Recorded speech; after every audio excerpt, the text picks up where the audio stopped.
Le vent hurlait comme une bête blessée. Il arrachait la chaleur, la peau, les pensées.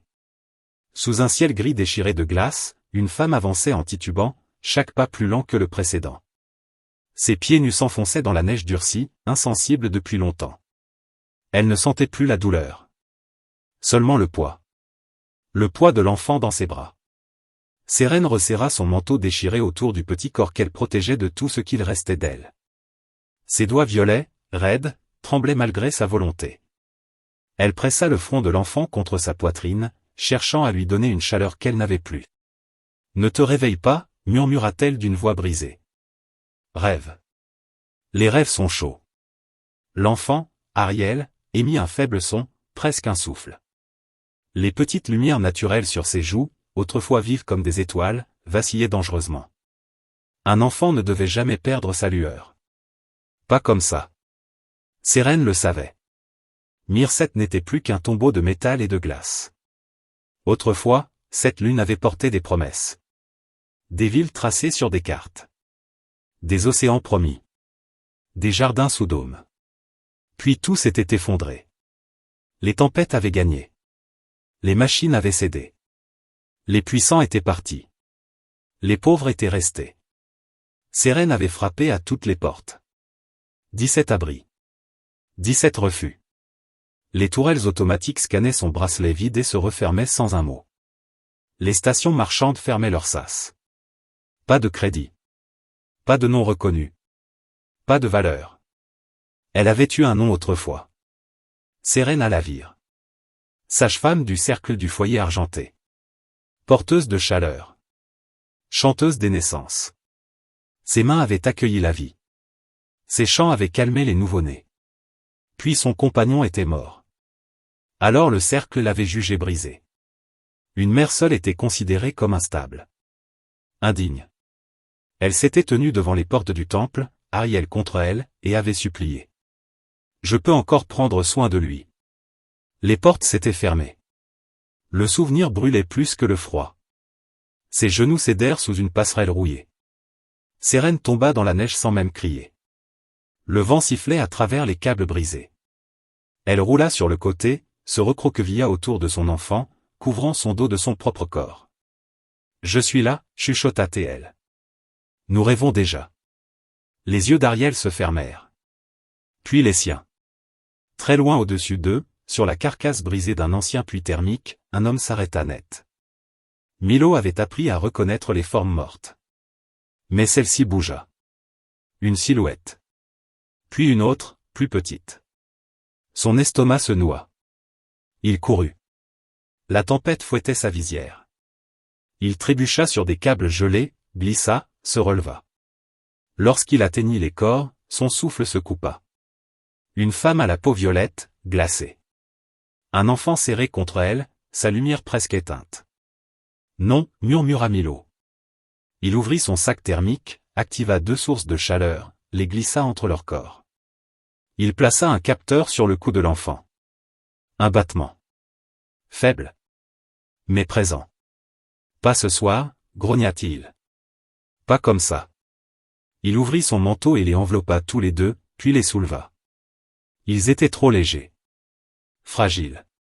Cela réveilla un souvenir douloureux qu'il chassa aussitôt. Il traversa la cour gelée jusqu'à son abri. Le sas se referma derrière lui avec un souffle d'air pressurisé. La chaleur monta lentement du sol. Il agit sans réfléchir. L'enfant fut installé dans un berceau thermique improvisé. La femme près du conduit principal. Puis il attendit. Il resta assis contre le mur, nourrissant doucement l'enfant avec un liquide tiède. Les heures passèrent. La lueur d'Ariel revint peu à peu. « Tu n'es pas effrayant » murmura l'enfant. Milo sourit malgré lui. « Je suis juste fatigué. » Plus tard, la femme bougea. Sérène sentit d'abord la chaleur. Réelle. Profonde. Elle ouvrit les yeux dans un espace clos, éclairé d'une lumière douce. L'air était sec. Filtré. Elle se redressa trop vite. La douleur la transperça. Puis elle le vit. Ariel. Vivante. Elle se traîna jusqu'à lui, l'enlaça, sanglotant en silence. Une ombre se détacha du mur. Un homme humain.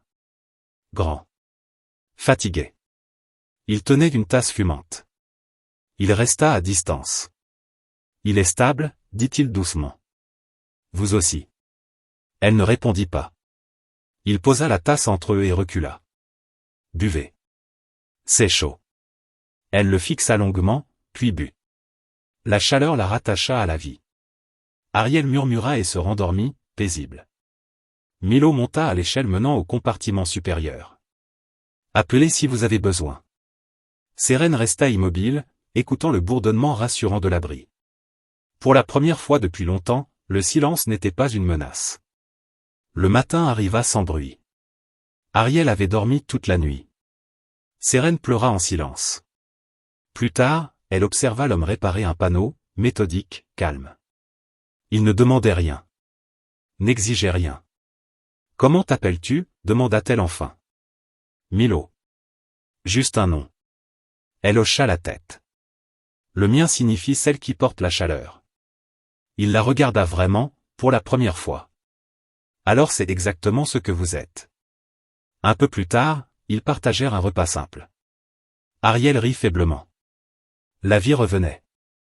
Et dans les ruines glacées de Mircet, quelque chose venait de changer. Bienvenue à vous qui regardez depuis les confins de l'espace et d'ailleurs.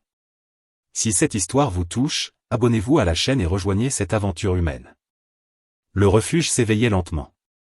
Pas comme une ville vivante, mais comme une vieille bête mécanique qui acceptait encore de respirer. Les conduits soufflaient une chaleur régulière. Les lampes vibraient doucement. Rien n'était silencieux, mais rien n'était hostile. Sérène observa longtemps son fils endormi avant d'oser bouger. Ariel était recroquevillé contre elle, une main agrippée à sa robe, l'autre posée sur son propre ventre. Sa respiration était calme. Profonde. Réelle. Elle ne se souvenait pas de la dernière fois où il avait dormi ainsi. Dans les anciens abris, le sommeil venait par fragments. Toujours interrompu par le froid, le bruit, la peur. Ici, son corps se relâchait malgré elle. Cette sécurité nouvelle l'inquiétait presque autant qu'elle la rassurait. Elle se redressa lentement, faisant attention à ne pas réveiller l'enfant. Son corps protestait encore. Les engourdissements avaient laissé place à une douleur sourde, diffuse, mais supportable. Elle était vivante. Et cela lui semblait presque irréel. À l'autre bout de la pièce, Milo travaillait déjà. Il n'avait pas cherché à se cacher ni à se montrer. Il réparait un panneau ouvert, entouré de pièces triées par taille. Chaque geste était précis. Répété. Comme s'il faisait cela depuis toujours. Il remarqua son mouvement sans lever la tête. Les pompes tiendront encore quelques heures, dit-il simplement. Après, il faudra ajuster la pression. Elle acquiesça sans parler. Il n'attendait pas de réponse. C'était étrange. Réconfortant. Sérène se leva, enveloppant Ariel dans la couverture. Elle s'approcha lentement, observant le refuge avec plus d'attention. Rien n'était neuf. Rien n'était inutile. Chaque objet avait été réparé, réutilisé, transformé. Des filtres d'air recyclés. Des panneaux solaires récupérés. Des réservoirs de chaleur soudés à la main. Vous vivez seul ici, dit-elle finalement. Milo hocha la tête. Depuis longtemps. Pourquoi rester ? Il réfléchit un instant. Parce que quelqu'un devait rester. Elle ne posa pas d'autres questions. Ariel remua dans ses bras et ouvrit les yeux. Il cligna plusieurs fois, regardant autour de lui, puis fixa Milo avec une curiosité tranquille. « Tu fais encore du bruit ?» dit-il d'une petite voix. Milo esquissa un sourire. « Désolé. Les machines ne sont pas discrètes. » Ariel observa ses mains, les outils, les étincelles légères. « Tu les aides à ne pas mourir. » Milo s'arrêta. « Oui, » répondit-il après un instant. « On peut dire ça. » L'enfant sembla satisfait. Il posa sa tête contre l'épaule de sa mère. Sérène sentit quelque chose se serrer dans sa poitrine. Ariel parlait rarement. Et encore moins ainsi. Sans peur. Elle le posa doucement près du conduit chaud. Milo se leva et sortit un récipient. Il faudra manger bientôt. Ce n'est pas grand-chose, mais c'est sûr. Elle hocha la tête. Ils mangèrent en silence. Un silence lourd de pensées, mais pas de menaces. Ariel mâchait lentement, concentré, puis leva les yeux vers Milo. « Tu es humain. » « Oui. »« Les humains sont chauds, » dit-il très sérieusement. Milo haussa les épaules. « On essaie. » Sérène observa cette scène avec un mélange de gratitude et de crainte. Les humains avaient la réputation d'être imprévisibles. Durs. Mais cet homme, il était différent. Pas par des mots. Par ses actes.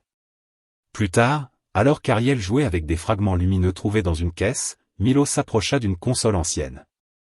Son visage se durcit. Il y a un problème. Sérène sentit la peur revenir aussitôt. Quoi? Une balise automatique s'est réactivée.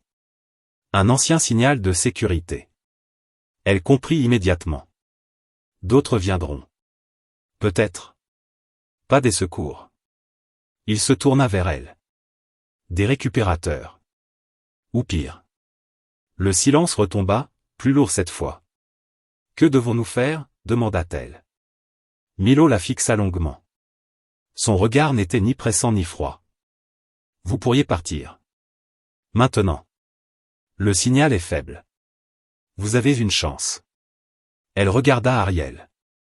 Et vous? Je resterai. C'est mon problème. Elle serra les poings. Vous nous avez sauvés. C'était normal. Rien n'est normal ici, répondit-elle doucement. Ariel leva la tête. Je veux rester là où il fait chaud. Les deux adultes le regardèrent. Sérène inspira profondément. Si nous partons, nous mourrons. Milo ne contredit pas. Si nous restons, dit-elle, nous mourrons peut-être aussi. Mais ensemble. Il la considéra longtemps. Puis hocha lentement la tête. D'accord. Ils se mirent à l'ouvrage. Milo expliqua rapidement. Les anciens systèmes pouvaient être modifiés. Rendus invisibles. Mais cela prendrait du temps. Et de l'énergie. Sérène se proposa d'aider. Je ne sais pas réparer des machines, dit-elle. Moi non plus, je ne sais pas faire naître la vie. Pourtant vous l'avez fait. On apprend. Elle observa ses mains. Elles avaient autrefois guidé des nouveau-nés vers leur premier souffle. Peut-être pouvaient-elles encore servir. Ils travaillèrent côte à côte. Milo parlait peu, mais expliquait chaque geste. Elle écoutait. Apprenait. Ariel les regardait, fasciné, parfois riant lorsque quelque chose produisait un bruit étrange. Le temps passa vite. Puis les alarmes discrètes vibrèrent. Ils approchent, dit Milo. Sérène sentit la peur monter, mais elle ne recula pas. Combien de temps? Pas assez. Il serra les dents, puis fit quelque chose d'inattendu. Il se dirigea vers un panneau scellé qu'elle n'avait pas encore vu. Il l'ouvrit. À l'intérieur, un ancien module d'énergie. Puissant. Instable. Ça peut masquer tout le refuge, dit-il. Mais il faut quelqu'un pour le stabiliser manuellement. Elle comprit immédiatement. C'est dangereux. Oui. Elle regarda Ariel. Je peux le faire. Milo secoua la tête. Non. Vous avez déjà assez sacrifié. Elle posa une main sur son bras. J'ai survécu pour lui. Et maintenant, pour ça. Laissez-moi. Il la fixa, conflictuel. Puis il céda. Je resterai avec l'enfant. Elle sourit faiblement. Vous êtes déjà sa chaleur. Elle entra dans le compartiment. La chaleur monta aussitôt. Les lumières tremblèrent. Elle posa ses mains sur le module vibrant. Ferma les yeux. Elle se souvenait de ses chants. De la chaleur partagée. Elle murmura doucement, non pas pour la machine, mais pour elle-même. Le système se stabilisa. À l'extérieur, les signaux ennemis passèrent sans jamais les détecter. Quand elle sortit, épuisée, Milo la rattrapa avant qu'elle ne tombe. Ariel accourut. « Maman !»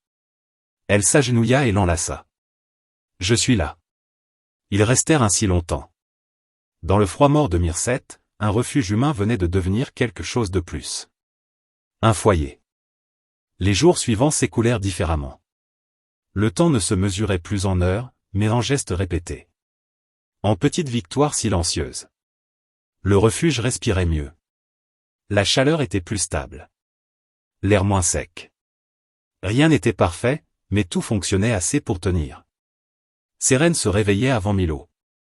Elle avait toujours fait ainsi, même avant l'exil. Elle aimait ce moment où le monde semblait retenir son souffle. Elle s'asseyait près d'Ariel, observant sa poitrine se lever doucement. Sa lueur était revenue. Faible encore, mais vivante. Chaque matin, elle murmurait une courte prière ancienne, non pas aux esprits, mais à la vie elle-même. Milo respectait ce silence. Il travaillait ensuite sans relâche. Réparation, ajustement, calcul fait de mémoire. Il connaissait ce lieu comme un prolongement de son propre corps. Les machines répondaient à ses mains, même lorsqu'elles semblaient prêtes à céder. Sérène apprenait. Il ne la traitait pas comme une étrangère ni comme une invitée. Il lui montrait. Elle imitait. Elle se trompait. Il corrigeait sans agacement. Jamais une parole inutile. Ariel observait tout. Il posait des questions simples, parfois étranges. Pourquoi le métal chante quand il chauffe? Parce qu'il se détend, répondait Milo. Comme toi quand tu souris, disait l'enfant. Milo ne répondait pas toujours, mais il souriait plus souvent. Un matin, les alarmes silencieuses vibrèrent à nouveau. Pas une menace immédiate. Autre chose. Milo se figea devant l'écran. Ce signal, murmura-t-il. Qu'est-ce que c'est? Demanda Sérène. Une demande. Pas un repérage. Elle sentit son cœur se serrer.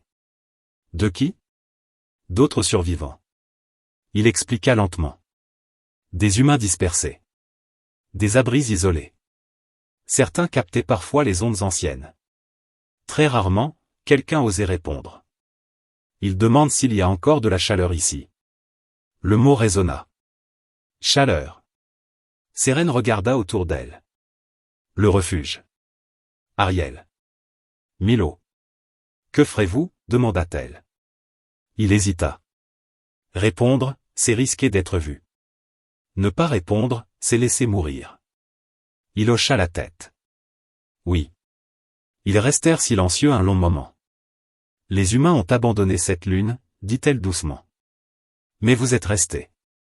Je n'avais nulle part où aller. Eux non plus. Milo inspira profondément. Si je réponds, ils viendront. Blessés. Affamés. Apeurés. Comme nous, dit-elle. Il la regarda. Vous n'êtes pas humaine. Mais vous m'avez sauvé. Cela suffit. Il activa l'émetteur. Le message était simple. Brut. Sans promesse. Ici, il y a de la chaleur. Pas de richesse. Pas de protection. Seulement un abri et des mains pour aider. La réponse arriva plus vite qu'il ne l'aurait cru. Puis une autre. Puis encore. Dans les jours qui suivirent, le refuge changea. D'abord un homme seul, blessé à la jambe. Milo le porta à l'intérieur sans un mot. Sérène nettoya la plaie. Ariel lui donna de l'eau. Puis deux autres. Puis une femme âgée. Puis un couple avec un nourrisson silencieux. Personne ne posa de questions. Personne ne demanda de paiement. Ils partageaient ce qu'ils avaient. Peu. Mais assez. La chaleur diminuait parfois dangereusement. Les réserves baissaient. Les nuits devenaient plus tendues. Mais personne ne repartait. Milo dormait moins. Sérène le voyait. Les cernes. La fatigue. Il continuait pourtant. Tu ne peux pas porter tout ça seul, lui dit-elle un soir. Je n'ai jamais été bon pour demander de l'aide. Moi non plus. Elle réunit les survivants. Elle parla doucement. Simplement. De coopération. De tour de veille. De partage du travail. De respect. Les humains l'écoutèrent. Non parce qu'elle commandait. Mais parce qu'elle comprenait. Bientôt, chacun trouva sa place. Un ancien technicien renforça les filtres. Une femme enseigna aux enfants à lire les anciens symboles. Un homme cuisina ce qu'il pouvait rendre mangeable. Ariel riait plus souvent. Il courait entre les couchettes improvisées, saluait tout le monde, distribuait des sourires comme s'ils étaient inépuisables. Un soir, alors que la tempête frappait violemment l'extérieur, le système principal céda. Les lumières s'éteignirent. Le froid revint. La panique monta. « Calmez-vous » cria Milo. « Restez groupés. » Il travailla frénétiquement. Les outils glissaient. Ses mains tremblaient. Sérène s'approcha. « Laissez-moi aider. C'est trop instable. J'ai déjà tenu pire. » Elle posa ses mains sur le cœur du système, sentant la vibration chaotique. Elle ferma les yeux. Elle ne chantait plus comme avant. Mais elle respirait. Lentement. Profondément. Elle se souvenait de chaque naissance. De chaque souffle fragile. Le système répondit. Les lumières revinrent. La chaleur aussi. Un murmure parcourut le refuge. Comment a-t-elle fait? Ce n'est pas une machine. Elle nous a sauvés. Milo la regarda, bouleversée. Tu viens de faire ce que je n'aurais jamais pu. Elle sourit faiblement. Tu as créé l'endroit. J'ai juste aidé à le garder vivant. Plus tard, alors que tout le monde dormait, Milo s'assit près d'elle. Tu sais ce qu'ils diront, si quelqu'un apprend ça? Non. Que les humains ont reconstruit un foyer sur Mirset. Elle le regarda. Ils auront tort. Pourquoi? Parce que ce foyer n'appartient pas à une espèce. Il appartient à ceux qui choisissent de rester. Il réfléchit longuement. Les humains sont connus pour leur obstination, dit-il. Leur refus d'abandonner. Alors utilisez-le, répondit-elle. Pas pour dominer. Pour protéger. Il acquiesça lentement. Au loin, sous la glace et les ruines, Mirset changeait. Pas par de grandes machines. Pas par des promesses vides. Mais par des humains ordinaires. Qui avaient choisi de rester chauds. Ensemble. Le refuge n'était plus seulement un abri. Il respirait autrement. Les voix y résonnaient différemment. Il y avait des pas à toute heure, des murmures, parfois même des rires étouffés. La peur n'avait pas disparu, mais elle n'était plus seule. Elle partageait désormais l'espace avec quelque chose de nouveau. L'espoir. Milo le sentait sans vraiment savoir comment le nommer. Chaque matin, il se réveillait avec cette impression étrange de ne plus porter le poids du monde sur ses épaules. Il restait fatigué, oui. Usé. Mais quand il ouvrait les yeux, il n'était plus seul. Sérène organisait les journées avec une douceur ferme. Elle ne donnait pas d'ordre. Elle proposait. Elle écoutait. Elle se souvenait des noms, des blessures, des peurs. Les humains la respectaient naturellement, sans se demander pourquoi. Peut-être parce qu'elle voyait en eux ce qu'ils avaient oublié de voir eux-mêmes. Ariel devenait le cœur du refuge. Il courait entre les adultes, posait des questions, aidait à porter de petits objets inutiles mais importants pour lui. Sa lumière revenait pleinement. Elle éclairait parfois les murs quand il riait trop fort. Un soir, alors que la tempête frappait encore, un nouveau signal arriva. Cette fois, Milo reconnut immédiatement la signature. Il pâlit. Ce n'est pas un survivant, dit-il. Sérène s'approcha. Qui alors? Une flotte privée. Des anciens propriétaires. Le silence tomba brutalement. Ils reviennent, demanda quelqu'un. Pas pour nous sauver, répondit Milo. Pour reprendre ce qu'ils considèrent comme à eux. La peur revint, plus vive que jamais. Ils vont nous expulser? Nous réduire au silence? Détruire le refuge? Les voix montaient. Sérène leva la main. Écoutez-moi. Ils se turent peu à peu. Ils ont abandonné cette lune. Ils ont laissé mourir des milliers d'êtres. Ils n'ont aucun droit ici. Ils ont des armes, dit Milo. Et des lois écrites loin d'ici. Elle le regarda. Et nous avons quoi? Il hésita. Nous avons, nous? Elle hocha la tête. Exactement. Ils se réunirent. Milo expliqua ce qu'il savait. Une petite flotte de reconnaissance. Peu nombreuse. Mais suffisante pour effrayer, intimider, effacer. Si nous nous cachons, dit-il, ils fouilleront. S'ils nous trouvent, ils fermeront le refuge. Et si nous restons visibles, demanda quelqu'un. Alors ils devront expliquer pourquoi ils détruisent un lieu vivant. Le mot fit son effet. Vivant. Sérène s'avança. Les humains sont connus pour leur ténacité. Leur refus de plier. Mais aussi pour leur capacité à être vus. À témoigner. À raconter. Raconter quoi? Demanda un homme. La vérité. Ils travaillèrent toute la nuit. Ils réparèrent l'ancienne antenne longue portée. Ils nettoyèrent les capteurs. Ils préparèrent un message simple, sans menace, sans plainte. Ici, il y a des vies. Ici, il y a des enfants. Ici, il y a de la chaleur. Nous ne partirons pas. Milo hésita avant d'envoyer. Une fois envoyé, il n'y a plus de retour.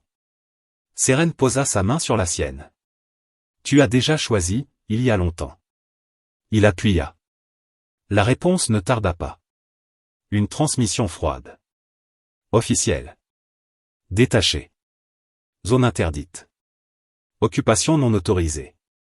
Évacuation exigée. Ariel, qui écoutait en silence, leva les yeux. Ils veulent éteindre la maison? Sérène s'agenouilla devant lui. Ils essaient. Ils ne peuvent pas, dit-il simplement. Elle est chaude. Un murmure parcourut la pièce. Milo inspira profondément. Ils arrivent dans 2 cycles. Alors nous avons 2 cycles pour leur montrer ce qu'ils refusent de voir, dit Sérène. Ils préparèrent le refuge. Pas pour la guerre. Pour la vérité. Ils enregistrèrent des témoignages. Des visages. Des voix. Des histoires. Des cicatrices. Des naissances évitées de justesse. Des enfants qui dormaient enfin. Ils montrèrent les réparations faites à la main. Les systèmes maintenus sans soutien. Les sacrifices silencieux. Quand la flotte arriva, elle trouva un refuge illuminé. Visible depuis l'orbite. Les communications s'ouvrirent. Ici la direction de récupération. Vous enfreignez les protocoles. Milo s'avança. Ici un humain. Résident permanent. Ce lieu est habité. Vous devez évacuer immédiatement. Sérène apparut à ses côtés, Ariel dans les bras. Regardez-nous, dit-elle calmement.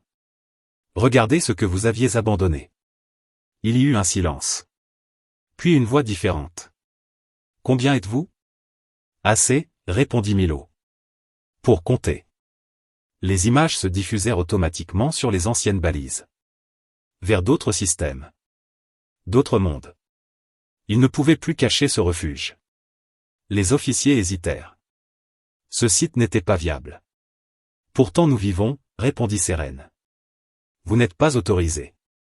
Nous sommes nécessaires. Un long moment passa. Enfin, la réponse tomba. La flotte se retire temporairement. Évaluation en cours. Ils étaient partis. Pas vaincus. Mais arrêtés. Le refuge explosa de soulagement. Certains pleurèrent. D'autres rirent nerveusement. Milo s'effondra sur un banc. On a gagné du temps. Parfois, dit Sérène, c'est tout ce qu'il faut. Plus tard, Milo observa Ariel jouer près des conduits. Tu sais, dit-il doucement à Sérène, ils reviendront. Je sais. Plus nombreux. Oui. Et nous ne pourrons pas toujours tenir. Elle le regarda. Les humains ont construit des empires. Mais ce qui les définit, ce n'est pas ce qu'ils possèdent. C'est quoi alors? Ce qu'ils protègent. Il suivit son regard. Le refuge. Les enfants. Les vies fragiles. Alors, dit-il lentement, ils devront nous affronter autrement. Elle sourit. Pas par la force. Par l'exemple. Ils restèrent silencieux, observant Mircette à travers une fissure du mur. La lune était toujours hostile. Mais elle n'était plus vide. La nouvelle se répandit plus vite que le froid. Le signal du refuge, relayé par d'anciennes balises oubliées, franchit les limites de Mircette. Il traversa les couloirs abandonnés des réseaux, se glissa dans des stations fatiguées, atteignit des communautés humaines que personne n'écoutait plus. Un endroit vivant. Un endroit chaud. Un endroit qui refusait de disparaître. Au début, ce ne furent que des murmures. Puis des questions. Puis des décisions. Le refuge changea encore. De nouveaux arrivants vinrent, plus préparés, plus prudents. Certains apportaient des outils. D'autres des connaissances. D'autres seulement leurs mains et leur volonté. Milo les accueillait tous de la même façon. Sans promesse. Sans mensonge. Ici, on travaille. Ici, on partage. Ici, on protège les faibles. Ceux qui restaient acceptaient ces règles sans discuter. Sérène observait tout cela avec un calme nouveau. Elle ne portait plus le monde seule. Elle n'était plus seulement une mère fuyant la mort. Elle était devenue un point fixe. Un foyer n'est pas un lieu, pensa-t-elle. C'est une décision répétée chaque jour. Ariel grandissait. Pas vite. Mais bien. Il aidait à trier des pièces, à nettoyer des filtres, à tenir la main des plus jeunes quand la tempête faisait trembler les murs. Sa lumière était maintenant stable, douce, rassurante. Elle ne s'éteignait plus. Un soir, alors que les adultes discutaient à voix basse, Ariel tira la manche de Milo. « Ils vont revenir ?» demanda-t-il. Milo s'accroupit à sa hauteur. « Oui. »« Avec de grandes machines ? » ?»« Probablement. »« Et ils vont vouloir éteindre la maison ?» Milo hésita, puis répondit honnêtement. « Oui. » Ariel réfléchit longuement. « Alors il faudra être plus chaud. » Milo sourit tristement. « On essaiera. » Mais au fond de lui, il savait. La prochaine fois, la flotte ne reculerait pas si facilement. Et elle revint. Plus grande. Plus organisée. Plus sûre d'elle. Les écrans s'illuminèrent. Les signatures étaient claires. Une opération officielle, soutenue par des intérêts puissants. Il ne parlait plus d'évaluation. Il parlait de reprise. Dernier avertissement, déclara une voix ferme. Quittez la zone. Le refuge était silencieux. Milo regarda Sérène. C'est maintenant. Elle hocha la tête. Ils ne se cachèrent pas. Ils ouvrirent toutes les transmissions. Toutes les caméras. Tous les canaux possibles. Pas seulement vers la flotte. Vers tous ceux qui pouvaient encore écouter. Sérène parla. Sa voix n'était ni forte ni tremblante. Elle était claire. Vous nous avez abandonnés. Vous avez déclaré cette lune morte. Pourtant nous vivons. Des enfants vivent. Des humains vivent. Vous voulez effacer cela parce que cela ne rentre pas dans vos calculs. Les images défilaient. Des repas partagés. Des réparations de fortune. Des mains humaines tenant d'autres mains. L'humanité, poursuivit-elle, n'est pas ce que vous possédez. C'est ce que vous refusez de laisser mourir. Un silence pesant suivit. Puis une autre voix s'éleva sur les canaux.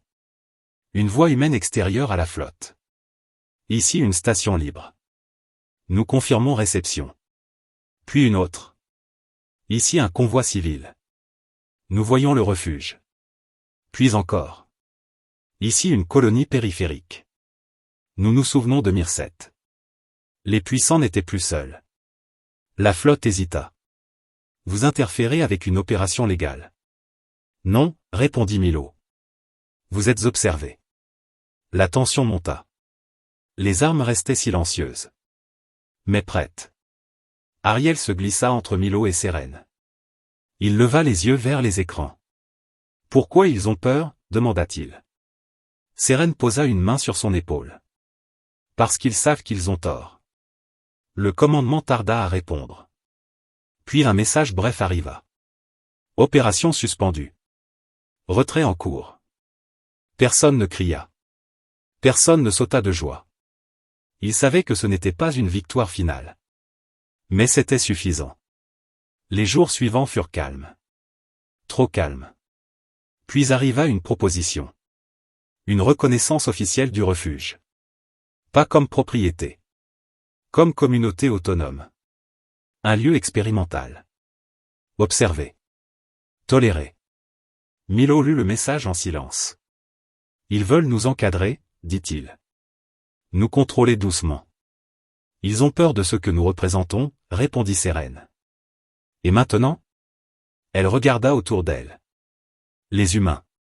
Les enfants. Ariel. Maintenant, nous continuons. Même si ça devient plus difficile ? Surtout si ça devient plus difficile. Ils refusèrent la tutelle. Ils acceptèrent seulement une chose. Être vu? Le refuge devint un symbole. Pas un drapeau. Pas une arme. Un rappel. Les humains ne survivent pas seulement par la force. Ils survivent par la chaleur qu'ils choisissent de donner. Des années passèrent. Mirset ne devint jamais un monde prospère. Le froid resta. Les tempêtes aussi. Mais d'autres refuges naquirent. Inspirés. Connectés. Ariel grandit entouré de voix humaines diverses. Il apprit à réparer, à raconter, à écouter. Sa lumière devint plus douce encore, presque invisible, mais toujours présente. Un jour, devenu adolescent, il demanda à Milo. « Pourquoi tu es resté la première fois ?» Milo réfléchit longtemps. Parce que quelqu'un devait dire non. À quoi?